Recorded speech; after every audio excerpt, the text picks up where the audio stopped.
자, 전기소설이라는 것은 당연히 무엇을 우리가 전기소설이라고 얘기하죠? 그렇죠. 태어나서 죽을 때까지 이야기를 담고 있는 것을 우리가 전기소설이라고 이야기를 하죠. 그의 행적을 중심으로 다루게 됩니다. 그리고 이 소설은 그 기이한 이야기를 전하는 전기소설이라고 얘기를 해도 됩니다. 왜 그러냐면 전기적 요소가 굉장히 많이 포함되어 있는 소설이기도 하거든요. 그죠? 전기적 요소도 많이 포함되어 있습니다. 자, 어쨌거나 최치원이라는 실제 인물을 허구적으로 구성해서 보여주는 그런 작품이다 라는 걸 먼저 아시면 되겠고요. 아까 말씀드렸던 것처럼 한문으로 되어 있는 것이 더 먼저 시대이면서 한글로 되어 있는 것도 다양하게 전해지고 있다. 그래서 뭐 필사본도 있고 또 활자본도 있고 다양한 판본들이 전해지고 있다라는 거 정도 뭐 아시면 되겠고요.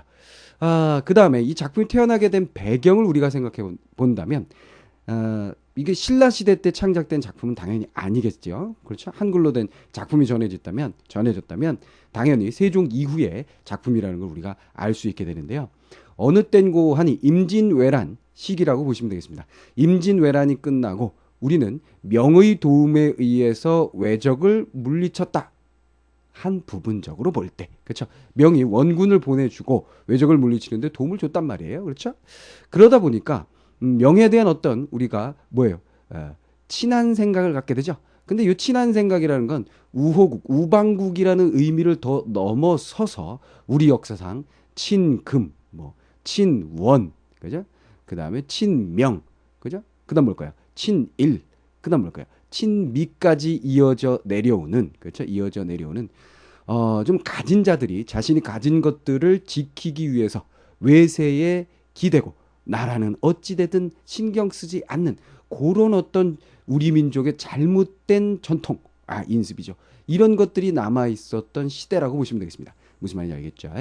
그러니까 임진왜란 당시에 도움을 조금 줬다고 해서 명나라가 이 나라에 와가지고 백성들을 굉장히 괴롭히고 거들먹거렸습니다.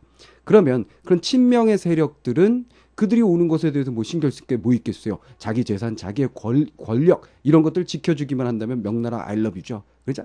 그러나 백성들의 입장에서는 이 녀석들이 안 입고 밉습니다. 그죠? 그런 배경, 백성들의 민중의 의식을 대변하는 바탕에 삼고 있는 소설이라고 여러분들이 생각을 해주시면 되겠어요.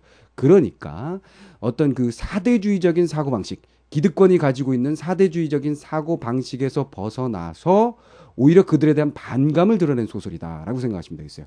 그 반감을 실제 인물, 시대를 거슬러 올라가서 신라시대 때 존재했었던 실제 인물을 등장시키고 허구화하고 전기적인 요소를 가미시킴으로써 재미있게, 그러니까 우리 마음을 달래주고 위로하고 통쾌감을 주는 그런 소설을 만들었다라고 생각을 하시면 되겠습니다. 자, 뭐 서두가 좀 길었는데요. 자, 내용 들어가 볼까요? 몇 개의 단락으로 나눠봤는데요. 먼저 시작 부분은 최충의 아내가 금대지에게 납치된 후 최치원을 출산하게 됩니다. 자, 최충은 뭐 현령으로 부임하게 되는데 사또죠. 쉽게 얘기하면 사또로 어느 고을에 부임하게 됩니다. 그 고을의 이름은 문창이라는 고을이었는데요. 근데 그 소문에 의하면 그 문창이라는 고을의 현령 사또의 부인들은 항상 납치가 돼서 어디론가 사라져요. 그죠? 납치인지는 아직 잘 모르겠죠. 어쨌거나 사라집니다. 그래서 걱정을 했고, 그래서 아내의 뭐 손목에다가 이렇게 실을 묶어 놓게 됩니다.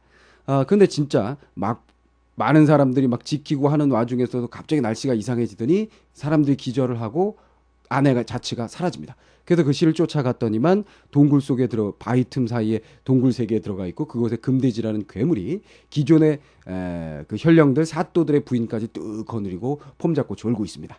그죠?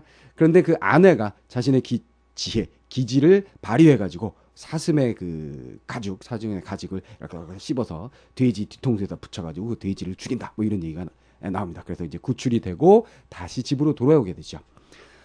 그렇게 납치된 후에 다시 돌아와서 아이를 낳게 되는데 그 아이의 손톱과 발톱이 희한한 모양으로 생겨요. 그래서 최충인 아버지가 이 녀석은 이거 금돼지의 자식이다. 그래서 쫓아내게 됩니다. 물론 실제로 그 최충의 아내가 붙잡혀 가기 전에 최충과 사이에서 임신을 한 상태였어요. 임신을 한 상태에서 금돼지에게 붙잡혀갔으니까 그 아이는 죽으나 사나 최충의 아이면은 틀림이 없는데 최충이 좀 오해를 한 것이다. 이렇게 생각을 해 주시면 되겠죠. 어쨌거나 그런 내용들 다 정리해버리고 간략하게 보면 최충의 아내가 금돼지에게 납치된 후 최치원을 출산함으로 쫓겨나게 됩니다. 알겠죠? 쫓겨나게 됩니다. 그래서 이 부분은 영웅의 일대기의 하나의 요소라고 볼 수 있는 바로 비정상적인 출생인데요. 물론 금돼지에 의해서 태어난 것은 금돼지의 자식은 아니니까 비정상적인 출생은 아니잖아요라고 반론을 제기할 수도 있습니다만 손톱 발톱이 좀 희한하게 생긴 것 이것도 정상적인 출생이라고 볼 수 없죠. 오해의 소지를 가지고 있는 비정상적인 출생입니다. 자, 그래서 최충에 의해서 쫓겨납니다. 쫓겨났는데 치원이 이제 버려집니다. 최치원이. 그런데 쫓겨난 그 아이를 그 하늘에서 선녀가 내려서 젖을 먹인다라든가 동물들이 잘 보살핀다라든가 또 물에다 버리니까 뭐 새들이 와서 이렇게 보호한다라든가 이런 일들이 생겨나게 되고 얘가 조금 커요. 그래서 애기죠. 뭐 1살, 2살, 뭐 3살 돼봤자 애기입니다. 그런 애기가 막 바닷가를 걸어다니고 막 돌아다니면서 시를 읊조리고 막 글자를 알아요. 또 쫓겨날 때도 지렁이가 지나가는 걸 보고 일자다, 뭐 한일자다, 그리고 그다음에 뭐 개구리가 엎어져 있는 모습을 보고 하늘 천자다, 뭐 이렇게 얘기를 하는 그런 장면이 나오기도 합니다. 그러니까 나면서부터 문자를 깨우치고 시를 읊을 수 있는 아이가 된 거죠. 그러니까 뭐예요? 당연히 비범한 능력을 보여준다라고 볼 수가 있겠습니다. 자, 그래서 치원에게 버려졌으나 간략하게 얘기하면 돌아와서 나중에 인재로 자라나게 된다, 뭐 이런 얘기가 되겠는데요. 이 부분은 우리가 영웅의 일대기로 보면 기아, 버려진다, 어려서부터 버려진다, 죽을 고비에 닥치게 된다라는 거 하나 얘기할 수 있겠고, 덧붙여서 여기에 어려서부터 비범한 능력을 보여준다라는 것도 포함시킬 수 있겠네요. 그렇죠? 자, 그리고 나서 이야기는 어떻게 또 전개되느냐 하면요, 이렇게 뛰어난 인재로 자라난 치원의 시 읊는 소리가, 시 읊조리는 소리가 멀리 중국의 황제의 귀까지 들리게 돼요. 그래서 이게 뭔 소리냐 그랬더니 신라에서 읊는 소리가 신기하게도 여기까지 들려옵니다. 이렇게 낭낭한 소리가 있냐, 가봐라. 그래서 가봤더니만 정말 뛰어난 인재들이 많이 있다라는 걸 알게 되고 신하들이 돌아옵니다. 그래서 이거 말이 안 된다. 그 작은 나라에서 그런 뛰어난 인물이 있을 수가 있느냐. 그래가지고 똑똑한 애 2명을 보내서 치원과 싸움을 합니다. 싸움은 총칼 싸움이 아니라 당연히 무슨 싸움? 그죠? 말 싸움, 지식의 싸움, 시 읊조리기 싸움이 되겠죠. 그러나 그 신하들은 패해서 돌아오게 되죠. 위기감을 느낀 중국의 황제는 무엇을 하느냐? 함에다가 계란, 달걀을 딱 집어넣어가지고 여기 함에 뭐가 들어있는지 너희 나라의 신라죠. 너희 나라에 있는 사람 중에 누군가가 맞추게 되면 내가 상을 내리고 후하게 대할 것이고, 그렇지 못한다면 너희들이 우리를 우습게 보고 있으니까. 왜? 인재가 많다 그래가지고 신하들 가면 이렇게 쪽팔려서 돌아오고 그러잖아요. 그렇죠? 그러니까 소국이 대국을 넘보고 우습게 본다. 그래서 응징할 것이다 라고 얘기해서 왕이 이제 비상이 걸렸습니다. 자, 비상이 걸렸는데 그런 상황에서 최치호는 여자한테 빠져요. 여자한테 빠져서 그 나승상 집에 가가지고 거기 은근히 이제 꾀를 내가지고 그 집의 종이 됩니다. 그 집의 종이 돼가지고 여자를 이제 흠모하고 그 딸을 흠모하고 그러고 지내고 있었어요. 그죠? 자, 그런데 요 이제 그 퀴즈를 풀어야 되는데 아무도 못 풉니다. 아무도 못 푸니까 가장 똑똑한 이제 나승상에게 네가 한번 풀어봐라 그랬는데 나중에 이제 치원이 그것을 풀 수 있다라고 얘기를 하죠. 근데 그걸 그 전에도 계속 뭐 대단한 능력을 보여줬었거든요. 말을 키우는데 막 한 마리 데리고 나가면 여러 마리가 된다라든가 뭐 이렇게 그 정원을 이렇게 손질하라 그랬는데 거기서 앉아서 시만 읊으면 막 풀들이 막 아름답게 자란다든가 뭐 이런 일들이 벌어지거든요. 그래서 얘가 난 맞출 수 있다 그러니까 맞춰봐라 제발. 그랬더니만 당신의 딸을 주시오. 그럼 내가 맞추겠어. 어쩌겠습니까? 미천한 녀석이라고 알고 있거든요. 그 사람들은. 그래서 미천한 녀석이지만 어쩔 수 없어. 목숨을 부지해야 돼. 그래서 왜냐면 이거 못 풀면 죽거든요. 그래가지고 이제 풀라 그랬는데 시를 읊어서 보냅니다. 시를 지어서 보냅니다. 근데 중국 황제가 놀라는 거죠. 어떤 놈이 이런 놈이 있느냐. 말도 안 된다. 멀리서 어떻게 이걸 맞출 수가 있느냐. 그래가지고 그 녀석을 이제 중국으로 보내라. 이런 얘기가 나오게 됩니다. 그래서 장인어른 아까 얘기했던 나승상이 가려고 나이가 얘가 너무 어리니까 12세죠. 12세의 나이니까 얘 대신에 내가 가겠다 그랬는데 얘가 그러지 마시오. 내가 가도 절대 죽지 않소. 걱정하지 말고 내가 가겠소. 그래서 떠나게 된다는 얘긴데요. 그래서 중국 황제가 치원을 죽이려고 그를 불러들여서 여러 가지 이제 관문을 만들어냅니다. 하지만 그것을 예를 들면 뭐 어떤 그 아름다운 그 가는 길에 만났던 아름다운 여인이 줬던 부적을 이용해서 그런 뭐는 그 황제가 이렇게 죽이려고 하는 계책들을 전부 다 물리치고 결국은 그 뛰어난 능력을 증명해 보이게 되죠. 그래서 중국 황제가 치원을 죽이려고 했습니다만 결국 실패하고 치원은 거기서 과거 시험을 보게 되고 급제하고 토왕서 경문을 짓게 됩니다. 여기서 12세에 당나라에 갔다, 중국에 갔다라는 것과 거기서 물론 18세인가요? 그렇죠? 12세에 갔다가 10년 안에 너 과거에 급제하지 못하면 돌아오지 말라고 아버지가 그랬거든요. 내 아들이 아니다 그랬어요. 근데 8년 만인가 그렇게 아마 급제한 것으로 알고 있습니다. 8년인가 7년 만에. 그래서 급제를 하고 토왕서 경문을 진 것. 그죠? 12세에 넘어갔다. 급제했다. 그다음에 토왕서 경문을 졌다. 요거는 실제 그 인물의 사실하고 일치하긴 합니다. 그러나 나머지 이야기들, 뭐 퀴즈를 내서 맞췄다라든가 어떤 여인과 사랑을 했다라든가 무슨 부적을 가지고 어떤 그런 난관을 극복했다, 이런 전기적인 요소들은 모두 허구의 이야기, 새롭게 만들어진 얘기라고 생각하시면 되겠어요. 그래서 중국 황제가 최치원을 죽이려고 했지만 결국은 실패합니다. 그래서 계속 황제가 두려움을 느끼고 죽이려고 하는 그 행위, 그런 상황들이 모두 다 죽을 고비, 영웅이 헤쳐야 할 계속된 시련이 되겠죠. 그것을 계속 이겨나가면서 영웅의 모습으로 더욱더 성장하고 성공하게 되는 것이겠죠. 그런데 결국은 그 주변에 있는 신하들의 그 시기 때문에 유배를 가게 되고 중국 황제가 자신을 인재를 알아봐주지 못한다라고 이렇게 혼을 내주고, 황제를 혼을 내주고 돌아오게 됩니다. 와서는 또 우리 신라의 왕이 최치원을 관직에 이제 등용을 하려고 하지만 그것을 거부하고 가족들을 데리고 이제 가야산으로 들어가서 신선이 됐다라는 결말이 맺어지게 되는데요. 그때 또 특이한 건 나이 든 아내를 젊게 도수를 부려가지고 젊게 만들어가지고 데리고 들어가서 산다, 뭐 이런 독특한 이야기도 있습니다. 그래서 이후에 현대의 우리나라의 이 여인들의 성형 문화, 이런 것들이 이미 신라 시대에, 물론 신라 시대는 아니지만 그때 당시에도 언급이 미리 되고 있었던 것 같은 그런 분위기죠. 쓸데없는 얘기입니다. 자, 그래서 어쨌거나 선생님이 중간중간에 스토리들을 말씀을 드렸어요. 이렇게 말씀드린 것은 최곤전이 이미 수능에 출제되기는 했습니다만 어느 시험에서든 출제되면 어느 부분이 나올지 모르니까 여러분들에게 간략하게 설명을 드렸고요. 물론 가장 중요한 부분은 중국에 대한 반감, 중국의 그런 그 황제에 죽이려고 하는 노력을 이겨내는 그런 영웅적인 모습이 가장 중요한 부분이기 때문에 수능에도 그 장면이 출제가 됐었습니다. 자, 어쨌거나 다시 한번 정리해보면 최충의 아내가 금대지에게 납치된 후 최치원을 출산하게 됐는데 이 녀석이 금대지의 자식이 아니냐 해서 버려지게 됩니다. 하지만 어떻게 됐다고요? 많은 짐승들과 선녀들이 그를 돕고 나중에 집으로 다시 돌아와서 인재로 자라내게 됩니다.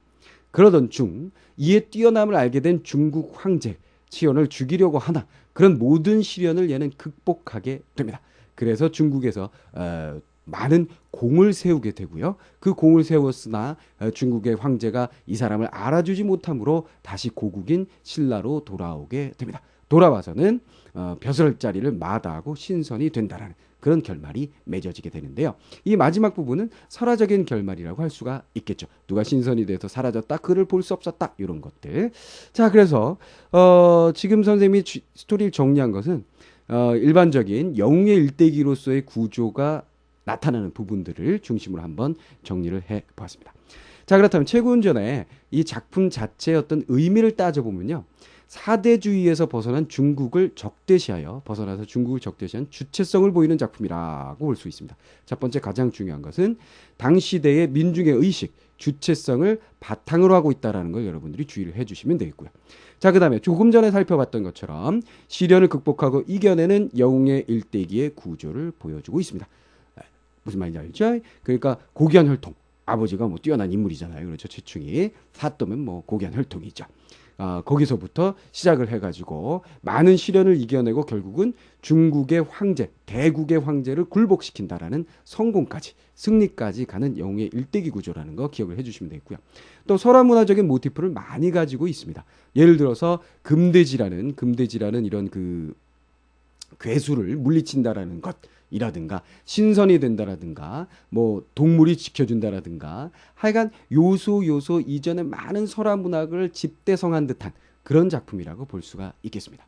그래서 이후에 여러분들이 재밌는 이야기를 만들려고 한다면 최고운전에 나와 있는 이런 설화의 모티프들을 현대적으로 변화시킨다면 재미있는 현대의 통속적인 어떤 드라마라든가 소설을 만들 수 있지 않을까 싶어요. 자, 역사적인 인물의 삶을 허구화하여, 그렇죠? 역사적인 인물이지만 그를 허구화해 놓고 무엇을 민중의 욕구를 드러낸다라는 거죠.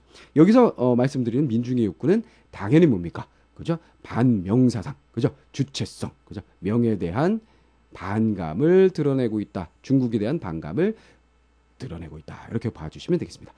자, 그렇다면 중요한 장면 몇 개의 장면을 한번 같이 정리를 해볼까요?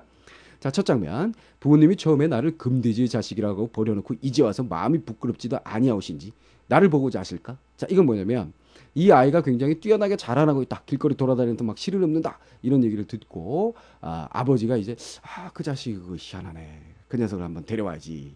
보고 싶다라고 그 이제 밑에 있는 그 관리들을 보내게 됩니다. 그랬더니 이런 말을 하는 거죠. 그 관리들에게 옛날 진나라 때 양적대란 자는 엽을 위하란 미녀를 사서 미희로 바치려고 하였는데 임금에게 첩으로 여인으로 아름다운 여인으로 미희라고 하면 이거 뭐 아름다운 미자의 희는 여인을 의미하죠. 여자를 의미합니다.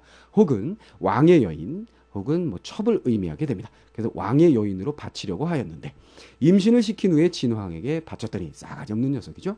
7달 만에 아들을 낳았으나 진왕은 실로 여씨를 위하여 이 여자를 너무 사랑했어요. 그러니까 나에게 오기 전에 다른 녀석의 아이를 임신했다. 그거 인정한다 이런 얘기죠. 그 아이를 버리지 아니하였거니와 하물며 나의 어머니는 나를 뵌 지 넉 달이 되어 문창에 오셨다. 얼마 안 되어 금돼지에게 납치되었다가 곧 돌아와서 6달 만에 나를 낳았으니 이로써 미루어 보더라도 어찌 금돼지 자식이 되겠는가? 자, 무슨 얘기인지 알겠죠? 그러니까 이 아들의 얘기는 뭐예요? 최치원의 얘기는 나는 분명히 금돼지 아들이 아니고 당신의 아들이다 이런 얘기죠. 내가 만일 금돼지의 자식이라면 이목구비가 어찌하여 금돼지와 같지 아니하고 사람의 모습을 하고 있는가. 물론 발톱과 손톱이 좀 이상해서 쫓겨나긴 했습니다만 집의 아버님이 나를 자식이라고 하지 아니하고 길에 갖다 버렸으니 내 무슨 면목으로 무슨 낯으로 무슨 얼굴로 돌아가서 부모님을 만나보겠소. 강제로 나를 보고자 한다면 나는 마땅히 무인도로 들어가 버리고 말겠소. 이때 그 아이 나이는 3살이더라. 말도 안 되죠. 그래서 3살 나이에 이렇게 구구절절히 일목요연하게 논리적인 말을 던지고 그러죠. 뭐 시를 읽고 다녀가지고 인재다 뛰어난 녀석이다 막 중국 사신까지 물리치고 시로서 말이 좀 안 됩니다만 그러나 이런 영적인 인물을 통해서 우리가 대리만족을 느껴야 하는 것이기 때문에 아기 때부터 비범한 능력, 영적인 일대기 그대로 나타나고 있는 것이겠죠. 무슨 말인지 알겠죠? 그래서 3살이라는 것은 바로 뭐예요? 어려서부터 비범한 능력을 보여주는구나라는 영웅의 일대기의 유형적인 형태를 보여주는 거다라고 생각만 하시면 됩니다. 알겠죠? 이적은 어찌할 수가 없어서 돌아가서 사토께 그대로 보고 하니 충은 도리어 부끄러워하면서 자신을 책망하더라. 모든 것이 나의 잘못이로다. 그래가지고 이제 바닷가에 가지고 뭐 이렇게 건물을 막 짓고 그래서 미안하다라고 얘기를 하게 되는 장면이 나오게 됩니다. 자, 그래서 이 장면 뭐 쉽죠. 현대어로 거의 돼 있으니까요. 치원은 자신을 찾는 충을 거부하고 충은 이에 반성을 하게 된다. 결국 뭐예요? 갈등의 해소가 있는 거죠. 치원이라는 아들과 버려진 아들과 그를 버린 아버지 사이에 갈등이 해소되는, 그렇죠. 버림받았다라는 것이 갈등이 되겠고 그런 갈등이 해소되는 장면이라고 보시면 되겠습니다. 그렇죠. 해소의 실마리를 갖게 되는 장면. 그리고 이 장면을 통해서 우리가 얘가 좀 출생이 좀 희한했구나. 중간에 금돼지한테 가는 바람에 오해를 받을 수 있었구나. 어려서부터 버려졌구나. 3살인데도 말 잘하고 시 잘 짓고 소문이 자자하더라. 비범한 능력을 가지고 있구나라는 영웅의 일대기의 구조를 그대로 우리가 요 짧은 대사와 장면을 통해서도 확인을 해 볼 수가 있겠습니다. 자, 그러면 다음 장면 들어가 볼까요? 이에 왕은 사신을 보내어 중국 황제에게 바침해 황제는 보고 말하기를 둥글고 둥근 함 속의 물건은 반은이고 반은 황금이라고 한 식귀는 맞거니와. 자, 이게 누구의 식귀냐면 바로 치원의 식귀입니다. 제치원의 식귀입니다. 제치원이 그 함에 무엇이 들어있는지에 대해서 시를 지었는데요. 둥글고 둥근 함 속의 물건 뭐가 들었냐면 반은이고 반은 황금이라는 얘기는 겉은 흰자로 쌓여있고 안에는 노란자로 쌓여있으니까 당연히 달걀이다, 계란이다라는 얘기거든요. 그렇게 한 식구는 맞았는데 밤마다 때를 알아 울려고 하건만 뜻만 머금을 뿐 소리를 토하지 못한다고 한 것은 틀렸노라. 자, 이게 무슨 말이에요? 최치원이 뒷부분의 식기를 이렇게 했다는 거야. 밤마다 때를 알아 울려고 하지만 뜻을 머금었을 뿐 소리를 내지 못해. 그렇다면 달걀이 어떻게 우느냐 이런 얘기죠. 그럼 말이 안 된다. 앞부분에 여기에 달걀 계란이 들어있다는 건 맞춘 건 맞지만 뒷부분은 틀렸구나 하고 석함을 열고 달걀을 보니 여러 날 따뜻한 솜 속에 안겨 병아리가 되었더라. 그러니까 뭐예요? 그 중국의 황제가 모르고 있는 것까지도 최초는 알아냈다라는 얘기가 되겠습니다. 황제는 단복하면서 말하더라. 이는 천하의 기재로다 뛰어난 인재로구나 하고 학사를 불러보이니 학사는 당연히 학문과 관련된 일을 맡아 하는 관리겠죠. 학사도 또한 칭찬하기를 마지 않다가 조금 있다가 황제에게 아뢰기를 상대편의 소매 속에 있는 물건도 오히려 알기가 어렵거늘 하물며 만리 저력에서 저력이라고 하면 떨어져 있는 지역이다 이런 뜻이겠습니다. 그래서 우리나라로부터 어떤 나라로부터 떨어져 있는 나라 혹은 어떤 나라에서도 떨어져 있는 지역이란 뜻이죠. 떨어져 있는 곳에서 능히 이 물건을 구명하기를 이와 같이 구명이라는 건 연구에서 밝혀내는 것. 쉬운 단어죠. 많이 쓰는 단어고요. 연구에서 밝혀내기를 이와 같이 자세히 알았으니 옛날부터 중국에서는 이와 같은 기제가 있었다는 말을 들어보지 못하였나이다. 저 뭐예요? 중국의 인재보다 더 뛰어난 애가 있다 이런 얘기죠. 자, 지금도 마찬가지예요. 중국 인구가 우리나라 인구의 몇 배가 됩니다만 중국의 인재보다 우리의 인재가 뒤떨어진다라고 얘기를 할 수가 없죠. 그렇죠. 물론 우리가 올림픽에 나간다. 뭐 체육이라는 것만 딱 생각해 보더라도 올림픽에 나간다 그러면 중국이 우리보다 메달 수가 엄청나게 많긴 합니다만 궁극적으로 사람들이 좋아하고 인기 있는 종목을 보면 뭐 야구, 축구 이런 건 뭐 상대가 되질 않습니다. 그리고 전통적인 어떤 우리가 옛날로 돌아가서 전통적인 싸움의 상황에서 필요했던 활쏘기. 이것도 우리나라가 세계 최강이죠. 그런 거 보면 중국이 우리나라를 시기하는 것은 어쩔 수 없는 일이다 이런 생각이 한편으로 들기도 합니다만 이거는 너무 우리나라 중심의 생각일지도 모르겠습니다만 뭐 역사상 혹은 현실상 뭐 그렇게 충분히 생각할 수 있으리라고 선생님은 생각해요. 자, 옛날부터 중국에서 이와 같은 기제가 있었다는 말을 들어보지 못하였다이다. 오직 두려워하는 바는 소국이 대국을 능멸할 단서가 될까오니 능멸 없이 여길 단서가 될까오니 그렇죠. 이런 인재가 있으니 우습게 본다 이런 얘기예요. 그러니까 우리나라가 중국하고 축구를 했는데 한 번도 못 이겨 중국이 중국이 뭐 나름 땅띠만 컸지만 웃겨 이런다는 거예요. 기분 나쁘다. 그래서 어떻게 한다. 바로건대 시를 지은 사람을 불러들여서 밝혀내기 어려운 일을 능히 풀어낸 이유를 물으심이 좋을까 합니다. 황제는 그 말을 옳게 여기고 곧 신라 왕에게 시를 지은 선비를 보내도록 지시하더라. 자, 여기까지 보면 별 얘기 아닌 것 같죠? 그러나 중요한 것은 무엇입니까? 중요한 것은 신하의 말 뭐라 그랬어요? 오직 두려워하는 바는 소국이 대국을 능멸할 단서. 그죠? 여기서 소국이랑 신라고 대국이랑 중국이잖아요. 당나라. 그죠?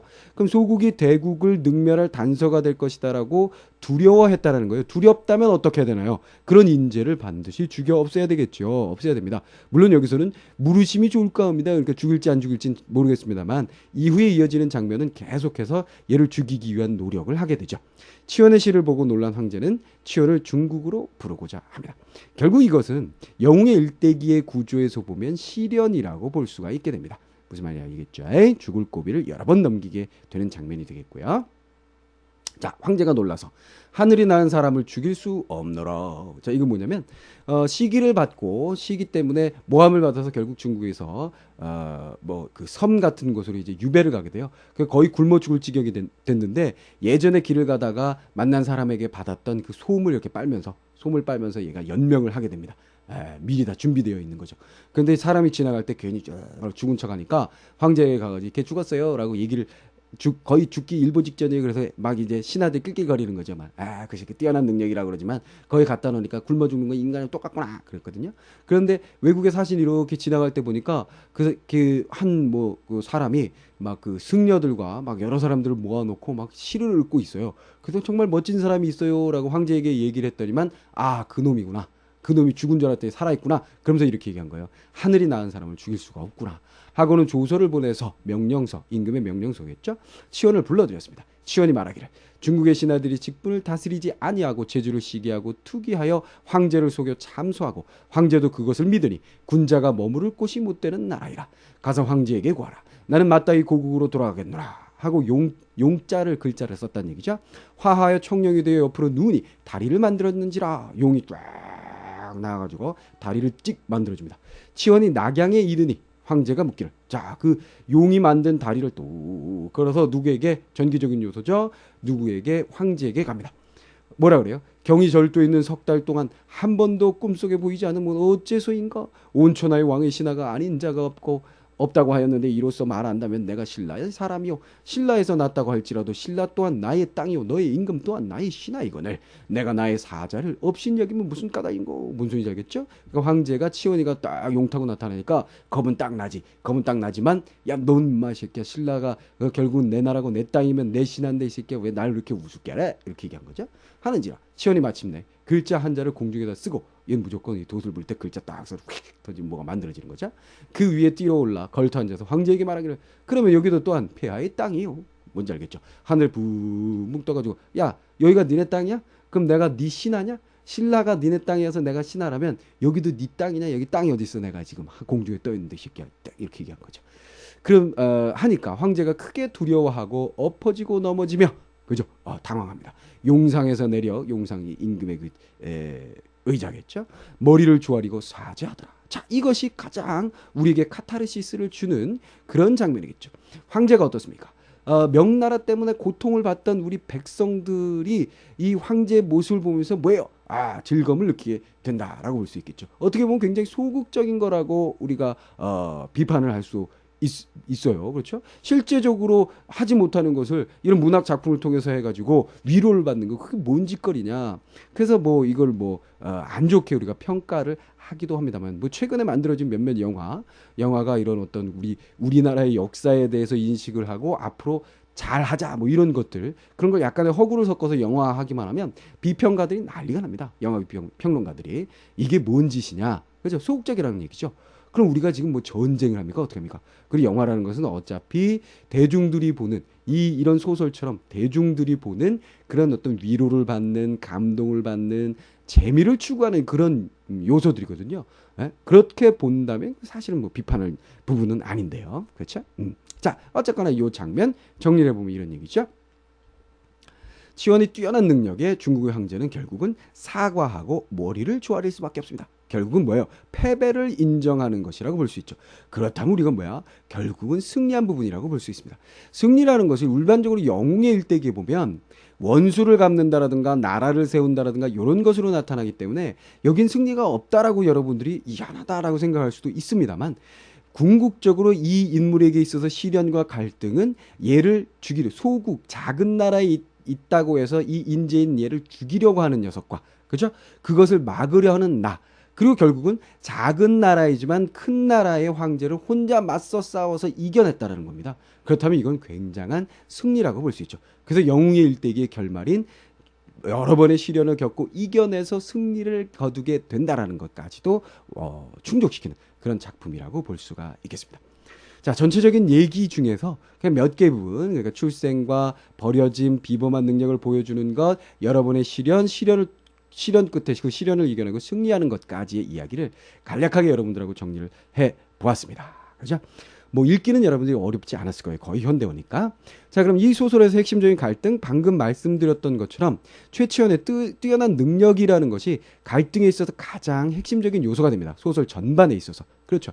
이 뛰어난 능력을 가진 최치원이 결국은 작은 나라에 있는 인물이기 때문에 큰 나라에 있는 황제가 그것을 시기하고 두려워함으로써 사건들이 전개되게 되는 거죠. 그죠? 근데 나중엔 뭐예요? 그 뛰어난 능력을 인정하게 되고 패배를 인정하게 됨으로써 뭐예요? 갈등이 해소되고 끝이 나게 된다라는 얘기입니다. 무슨 말인지 알겠죠? 그래서 항상 우리가 뭐 옛날에 신하들 하는 얘기가 있었죠. 작은 나라가 큰 나라가 섬기는 것은 당연한 일이거늘 어찌 요따우 소리하는 친모파들. 그죠? 그러니까 친하고 뒤에 무슨 파 요것들 역사상 뿌리 뽑아야 할 녀석들인데 말이죠. 요 녀석들이 계속 대를 이어서 요짓거리를 하고 있다라는 게 참 속 터지는 일이기도 합니다.